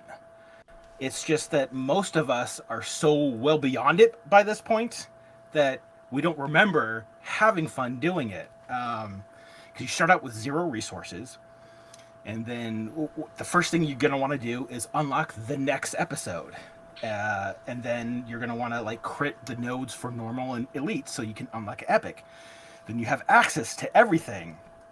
And it's just the main gameplay loop of this game is resource management. And at least for me, on my main account and even on my free-to-play, resources aren't a problem. So you start the game with this bottleneck, and overcoming those challenges is the point, right? So Nightmare takes that bottleneck and it makes it even narrower. And what that does is when you actually complete your challenge, complete the goal, it's that much more satisfying. I've never actually. Yeah, how far are you now? Yeah. Oh, I'm on the blues. I've been immortalizing one blue per week for the mini event. So basically, what I've been doing is during the mini events, I pop a kit and I power level 1 to 3 cards, and immortalize one of them. And during the rest of the week, I'm doing like 10 levels on a card that I'm focusing on.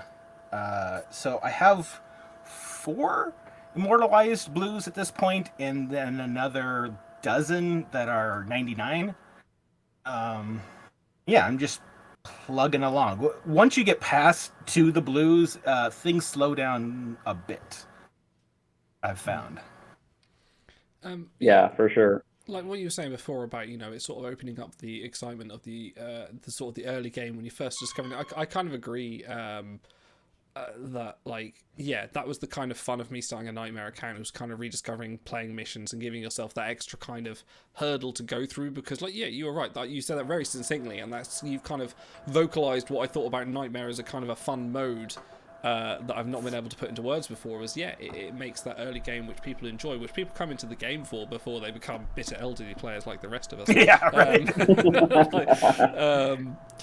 You're looking at those away team missions and you're thinking, I need that trait for that one up there, but I haven't quite got that crew, or I have got that crew, now I need to put them on the leveling priority, or I need this certain sort of like combination of like, right, now I need someone in security there, someone on dip there, and someone on engineering there, but they haven't quite got the right combination, or I need to, and that I really enjoyed, and I remembered why I liked the early game, and that's kind of what I miss about Timelines, is that little bit of strategy, which, although they did it with expedition events, isn't quite the same. Cadet, it doesn't feel the change. I think, like, I remember people saying, like, oh, when they introduced warping, it kind of took the fun out. Like, no, they made it better in the long run, but we do miss that kind of challenge for missions, which is why I think people are very keen to get a new mission, like a new episode or a distress call coming out. But Genos, please.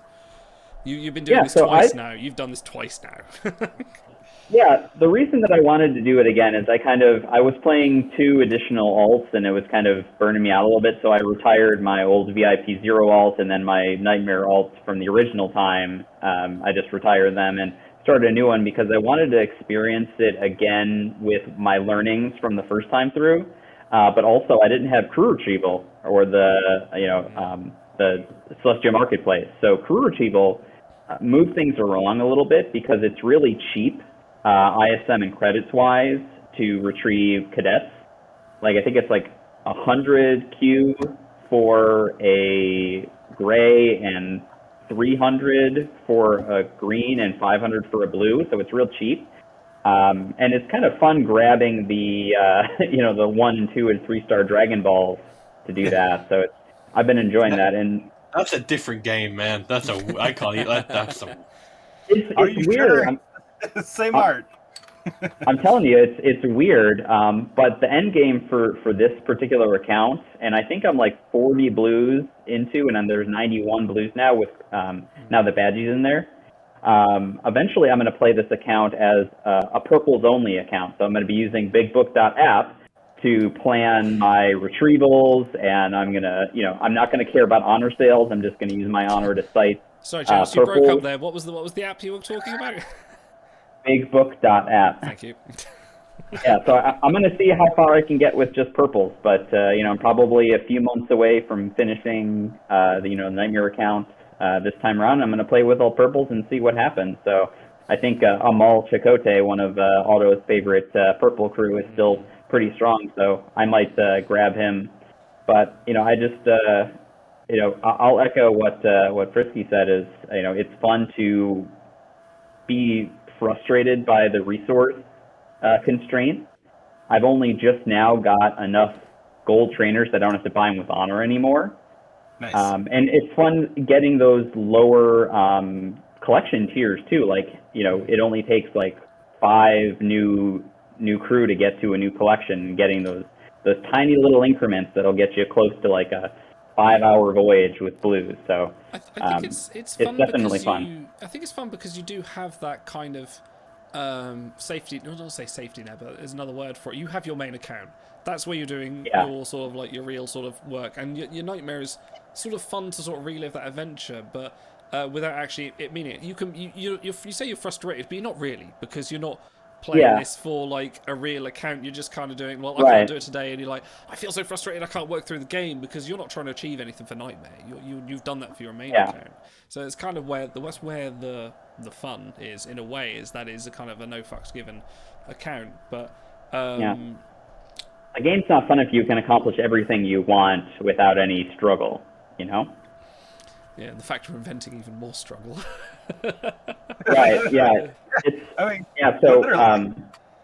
We have a channel in the Timelines Talk server. If anybody wants to ask questions about it, there's a handful of us that are actively playing and posting in there. And I know people in VIP Zero play it. I know Idle's done one, and I think someone in CAB was playing it. So it's fun. It's crazy though. I fully admit it's nuts. I have one more thing to say about Nightmare, and because it's such a struggle. When you like hit your goal, it feels great, right? It's a dopamine hit, right? There was never a bigger dopamine hit for me, probably in the game in its entirety, than when I was 2 or 3 weeks into Nightmare, working on my Greys, and then there was a faction winner. And hey, wouldn't you know it, all of my shuttles are already tanked. So I ran tank shuttles pretty much nonstop for 3 days, and nothing has felt more like cheating, but in the best way. Like you're on a super strict diet, but today's your cheat day. Like it was glorious. Tanking shots in Nightmare is the full meaty pizza of Star Timelines. Tank shuttles is awesome. Yeah, it's so cool, and otherwise it's really, really hard to get those gold trainers. I think the other thing I liked as well is like, okay, like, originally Jadis, like you set out and like you and me talking about in the early days, like we want to do this to sort of appreciate the Greys and the crew we never usually use.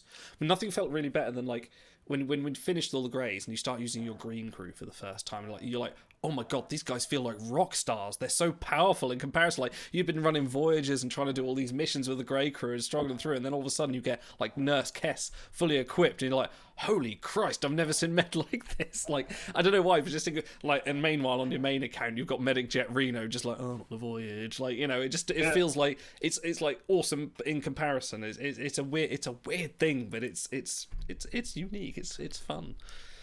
I'm trying to figure out. 2-star Nurse Paris has good gauntlet for a green. So when you graduate from Greys to the greens, you're like, oh, I can win a round occasionally.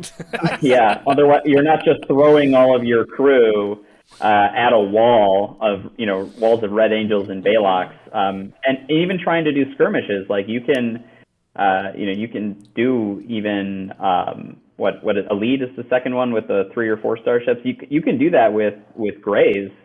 Potentially, and a 4-star ship. Stars, and now you talk. I'm just when you mentioned that dopamine hit of like the tank shuttles, all I could picture was it must be a cartoon. I can't remember what I'm thinking of, but someone like throws up like a load of food, and then they just like hard cuts to a load of people just like scrabbling in to pick everything up off the ground, and it's like that's the weird ivory tower, and I'm like. I'm playing Timelines on this account I've had for like 4 years maybe now. You know what and I'm like, that you're describing a different game entirely to what I'm familiar with here. It's like, people that are very well off, and especially where I'm from, sort of like, there's a lot of sort of like quite well off people, but they like to get down in the dirty with the digs, with the common folk and all, just find out what real life is like, just like get down and maybe we'll go and buy a banana from the store and pay with them with real cash, and that's kind of what it feels like. You've got your main account and this sort of like, you put all your sort of time into it. Public transportation, oh my! Yeah. What one? Wow! I could 3-star almost, this mission. yeah. I can now get all the clothing patterns that I need. Yeah, it's almost like an elderly player who's used to playing like the new Pokemon game on a Switch, and then you go ahead and pick up the original Game Boy and boot up Pokemon Red. Oh, I don't know, because the original Pokemons are kind of better than the... Oh, okay, well, that's another discussion for another day. Those elderly players. Idle, how is it that your posh English accent is somehow worse than your American accent? That's not that bad. Darling, we're going down to the Hamptons today. Well done. Taking psychic damage, thank you. It was super effective. Right, that's enough of Pokemon. Don't play Nightmare mode, or play Nightmare mode. Yes, play it if you've Yeah, got I mean, spare time and. I recommend. Sorry, I recommend Nightmare. In the same way, I would recommend starting the game again, whether you're gonna buy with a second account or do a free to play. The base game is it's fun. It's a fun game with a fun loop, and re-experiencing that is worth it in my opinion. I feel like Timeline's lost its loop. Once you finish all the missions, get all the 3 stars, you then loop that kind of core gameplay that. Yeah, like you say, that people enjoy. Like, and I posited like an idea like ages ago. They should do cadet missions with like randomized traits, randomized little maps that you have to put on that you can't warp until you've done them, or something like that. So every day you go in, they say you need a Klingon and an empath on these missions today, and your rewards are X and X. And I thought that would be quite cool. Like, you don't have to do it. They're It's called not conditional. expeditions. Yeah, shut up. Yes. Yes, but fun and not full of bullshit. Thank you, Janice. Okay. You guys have had your nightmare minute. Let us go on. I feel like I've looked in on an alternate universe. Sounds like, what is this? What's going on? Okay, we're going to talk about very quickly. We'll talk about the flashback. Do we have to? A little bit. Let's talk about it. Just whether it's worth going for Nona or not, because we are going to shout back to No Name Namer, patron saint of the Big Book stream, who was a very much a Nona advocate. And if Namer, if you're watching, please type in lengthy detail why you still love Nona today. But Meddip command, a few nice little traits in there. But would you go for a now? What is the appeal now, apart from possibly caregiver? I mean, the art's cool.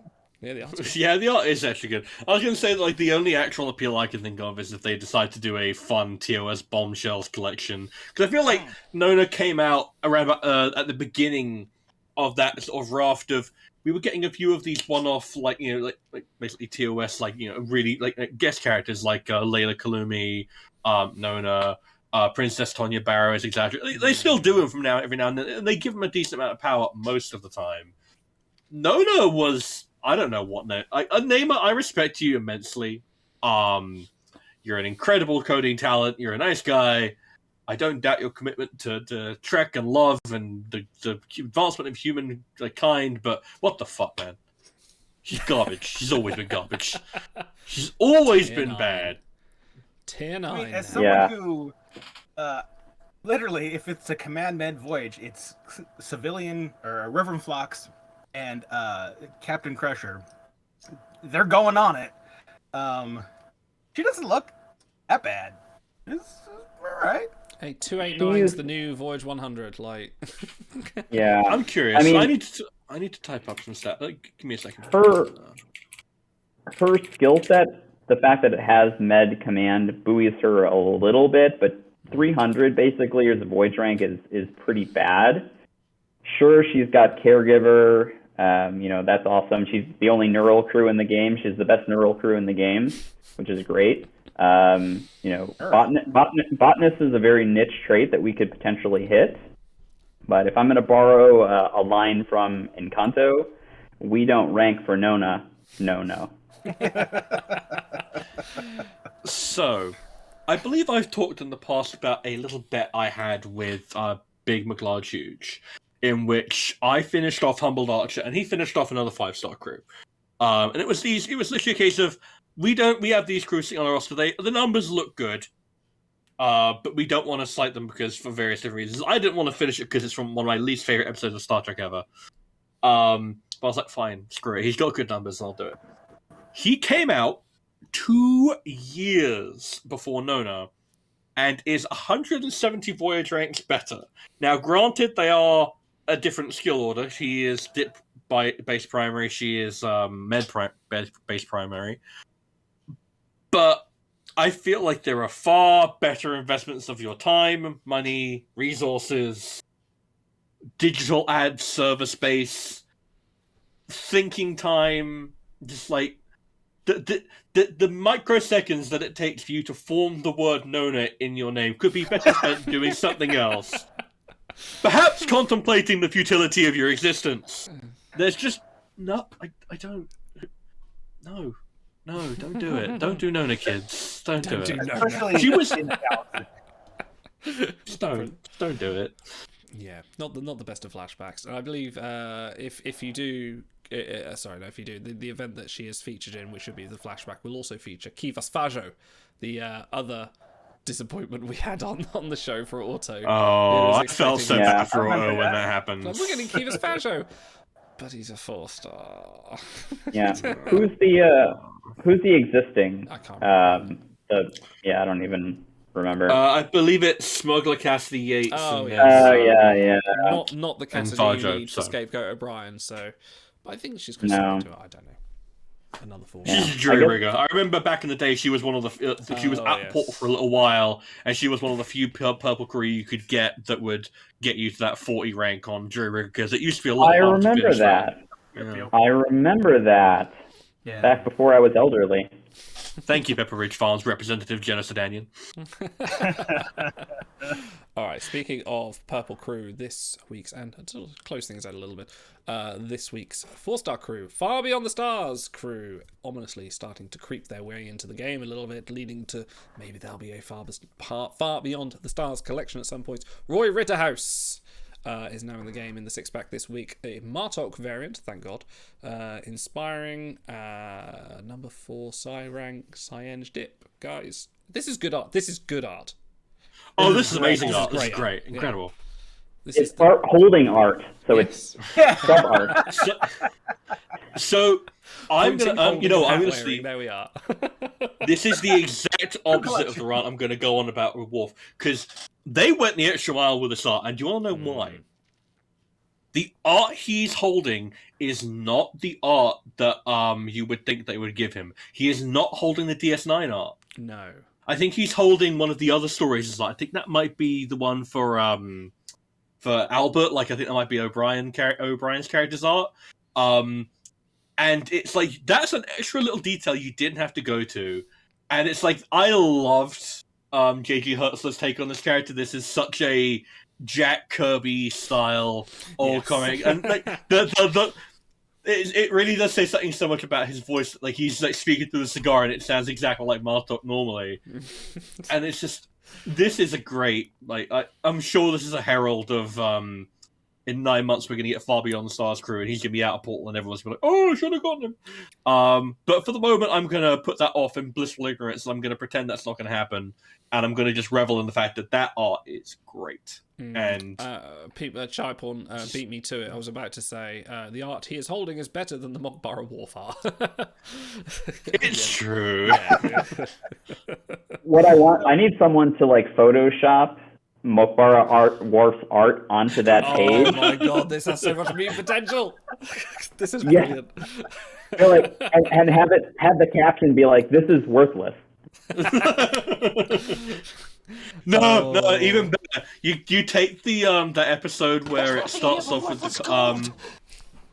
with Picard doing his painting, and then Data comes in to see him. And then Data is asked to comment on everyone else's art, and then he has to comment on Picard's, and he's like, I don't really want to, Curtin. It's really, really rude. It's like, I want to just put Mokbara Wharf on that canvas now. Yeah. Oh, wow, we can throw so many memes. Yeah, all right, meme contest. So Best meme gets a free sub or something. I don't know. Yes. That's Okay. not a bad idea, No, actually. I will posit a challenge. Okay. There we go. The person, if anyone going to Photoshop this, we will have a little competition next week or next Timelines Talks, and we will vote on the best entry for photoshopping this art, and whoever wins, I will get a sub for. So there you go. So there's your competition. I'll put this out on the Discord. That's a great idea. Yeah, let's do that. So get your Photoshop or other photo editing tools at the ready, and show me what you can do with this. So I have a question. So I'm noticing he's of course got the artist trait, and we got Suit Reed recently, who is also artist. So it's a very narrow trait, and we've gotten 2 in the last month. So artist collection for May. Yeah, that'd be quite good. Possibly. We haven't had our collection for May yet, and we have no idea. Yeah, actually, a There you double go. collection. What if we had an artist and a writer? Ooh. One thing. Yeah, double whammy could work, yeah, because they are both very small pools. I also have to say, these are good traits, honestly. Human, civilian, artist, inspiring, scoundrel. Apart from human, all those, well, as civilian, I could see all of those hitting. This is a decent collection crew in the making. I don't think he'd have much use in the long run for anything else, just because who needs Sci-Eng on a Martok event? Who needs that? But I guess as a curio, he'd be interesting. Guess what? You're getting him for the art and for Far Beyond the Stars. And to be fair, I know people who pull on 6-packs for purples for far sillier reasons. Oh, would you look at the time? And that's our show. Hurrah! Ta-ra! Yeah. So, do we want to bring up the daily rewards and what's happened with them? Yes. Do we want to not mention it in case someone is? Well, I'm wondering, do we not want to mention it just in case a certain someone might be listening and won't fix it? No. I thought you meant about Town of Melbourne, but yeah, no, we're gonna leave that. I assume it was intentional. I mean, Yeah, I think they've put an out of portal purple in those before. Wasn't it Pants Larkin? No, see, here's the thing. They put an out of portal blue in there once, if you recall. That's They what put I'm remembering. Commanding Officer Cisco in there once, Yeah, and they immediately and they fixed fixed it, that. so I'm worried. Yeah. Oh well, I mean, I don't really. For campaigns, though. Yeah, I'm not really worried about it because he has no collections unless they're putting him in there in preparation for that. What the player's choice is, Tin Man or something. Maybe they're gonna make him something. I don't know. Like, we've got Tam Elbrun, we've got plenty of Troys. What else can they put in a Tin Man mega apart from a Gontu ship? Okay, so there's a Gontu ship. What about... So the theme was what, living Romulan ships, in I think it was There called? was a Romulan ship. Was there a Romulan commander in that? Well, no, because I think you're thinking too narrow. Because it was like a living ships event was the wider thing. Living ships and ectobiology. That you could spin off of. Yeah. We could get another Species 8472 variant because they have the bio ships. Oh yeah. We could get like Commander Valerie or whatever from The Undyne. Yeah. The Undyne, yeah. We could have we could have living bioship. ship crew, but yeah. Oh, they could make a that like giant 8472 like ship that they used to destroy the Borg planet as a boss battle. Yeah. Like the mega ship or Ooh, whatever. that'd be cool. I'd like that, yeah. Maybe that's part of the boss battle. Ooh. Wow. Anyway, let's do some hold meters. Hold meters. Anyway, here's Wonderwall. It's been a while. It has been a while. I figured it was a while. Have you got batteries in your tricorder? Nope. Oh, bloody hell. Right. In which case, Dingo, give me your... You have had like a year and a half to get a noise ready, you dingus. You should always have batteries. Why don't you have batteries? Okay, Dingo, give me your best tricorder impression.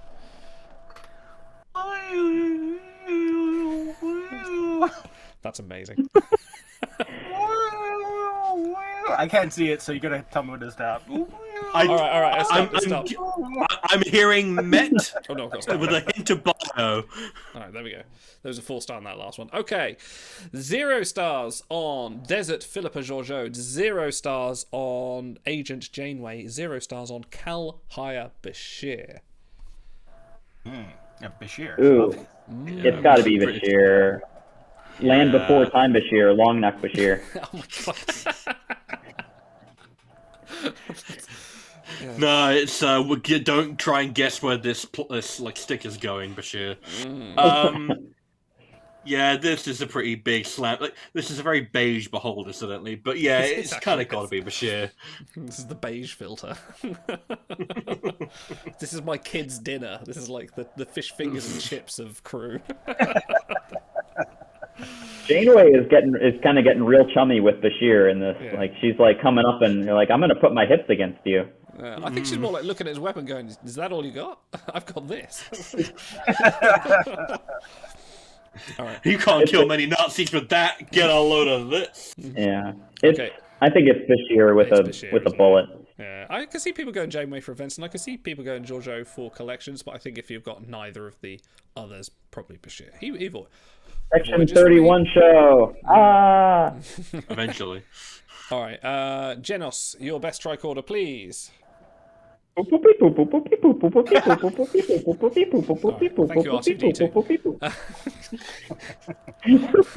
I was thinking from the Press Your Luck, the whammy, that whammy show is what I was thinking about. Okay, this is 4 stars on Lumeral Kira, 3 stars on Admiral Janeway, or no stars on Mycelial Culber. Do you finish Lumeral, or do you get Culber? I think you gotta take Culber here. I would do Kira, I think. Interesting. Finish. I mean, it's a good card. Kira gets events, and I'm usually in favor of finishing cards as opposed to not. But there is the old saying, which our good friend DC Pilot says. Do you think he gets used if he gets fused? Do you think he gets used if he gets fused? Like, you know, Mike Culber is there's a great a Kira, card. You've got to have one to use him, but he can be retrieved. So interesting. Janeway can't be retrieved 100%, so there's a dark horse choice there. Want to? No, but isn't she the one that has like the 1 or 0 second EV that you can use on the proton ship to hold off the Kraken? Oh yeah. So, fun fact: do you want to? There you go. Sorry, if you're going evasion in Admiral, like Arena is my thing that my goals in this game on my main account. You want Laborer Spock. He beats that Janeway every time. Because he's also got the hull repair as well, which I imagine helps. Good to know. Yes. So, fun fact: who wants to guess what that Culber's voyage rank is right now? 25. I'm gonna go with 44. Idle? Oh, there's been a lot of really strong cards. 101.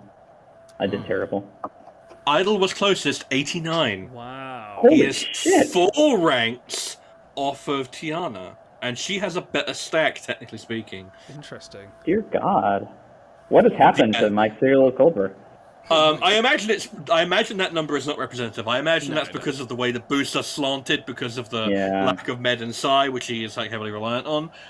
But I believe Shireporn, our dearly beloved co-host, is like struggling with this similar kind of like conundrum. And I think he has like 4 out of 5 Culber. He's thinking of retrieving him and finishing him off. Now, I think in that situation, I would still finish Culber because he's got 2 decent-sized collections. He did amazing for me in like the Mega Just Gone. Like he was holding down every med show. But starting him 1 out of 5, I don't know if the investment is quite as good anymore. I'm not quite sure. Yeah, you make a good point. It depends if you're going to take him and cite him straight away. But yeah, please. Yeah. So in the faction that I did every shuttle. I had 3 that were below 90, like 83, 85, and 89. I do have a 1 out of 5 Culber, didn't make anything. Really? Like I'm pretty There were sure a lot of med seeds. McCoy was on one, but not. There were not a lot of med seeds. Yeah, never usually. Yeah, there were like 1 or 2. Yeah.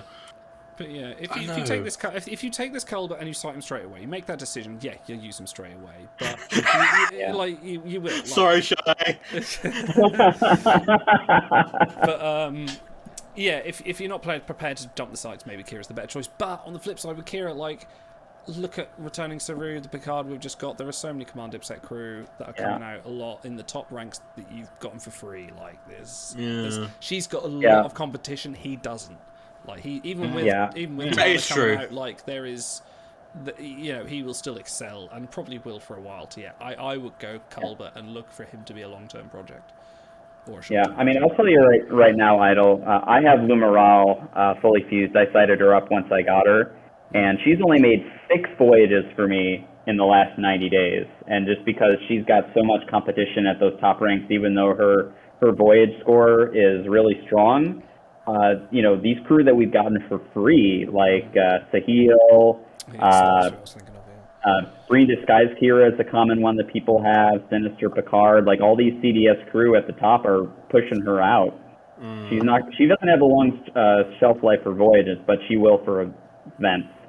Yeah, I think she has a few collections as well. Base. Yes. Yeah, I think I would probably go Culber, but I would feel really conflicted about it, because that's a hard decision. Just not Janeway. Alright, last one. Stars, give me your impression of your own tricorder. Beep. Beep. Alright, Captain Pike. Beep. Beep. Tricorder sounds. Tricorder sounds. Tricorder sounds. Fire alarm. Red alarm. Red alarm.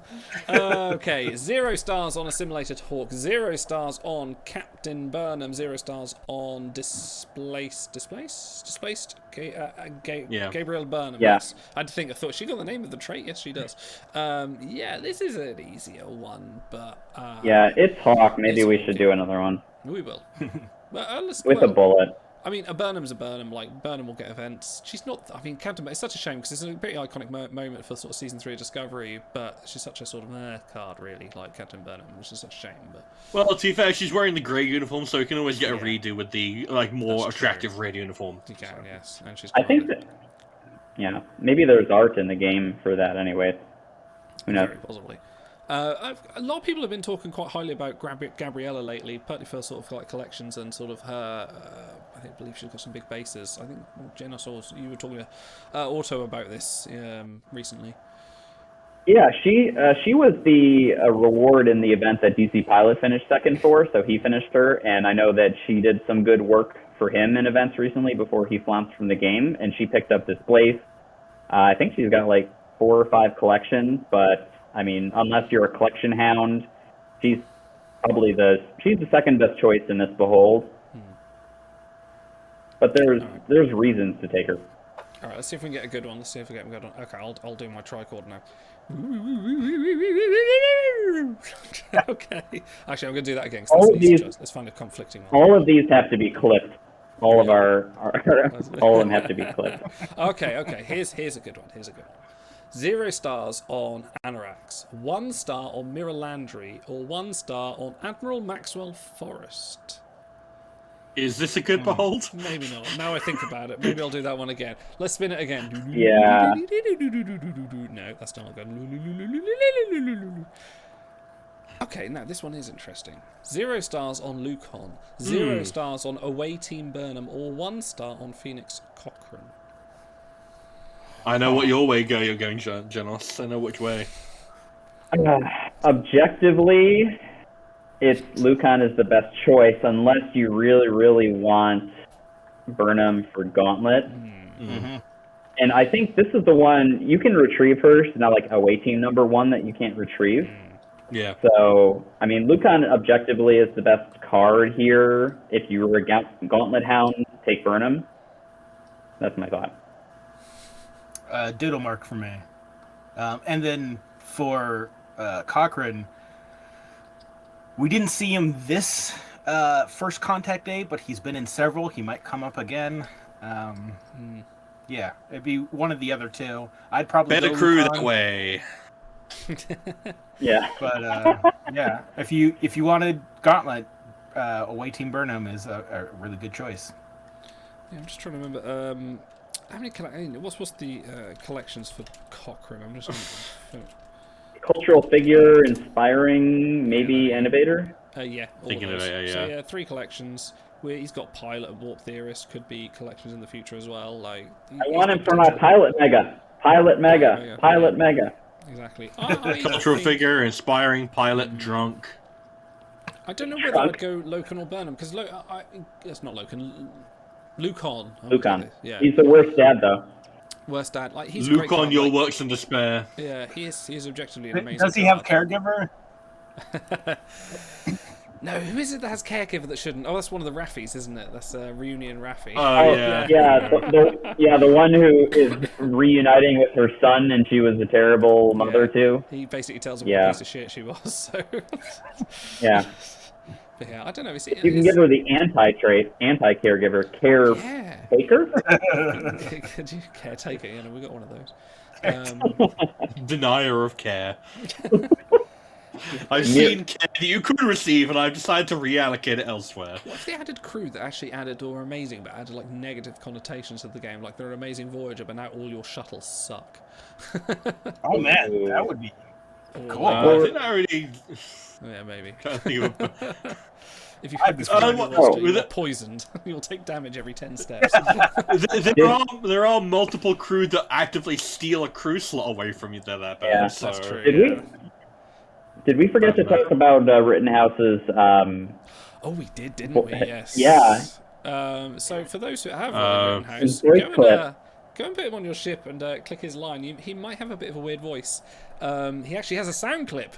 I didn't think they were putting sound clips in crew anymore, but they have for Roy Rittenhouse. Unfortunately, it's 3-star Wesley Crusher's sound clip.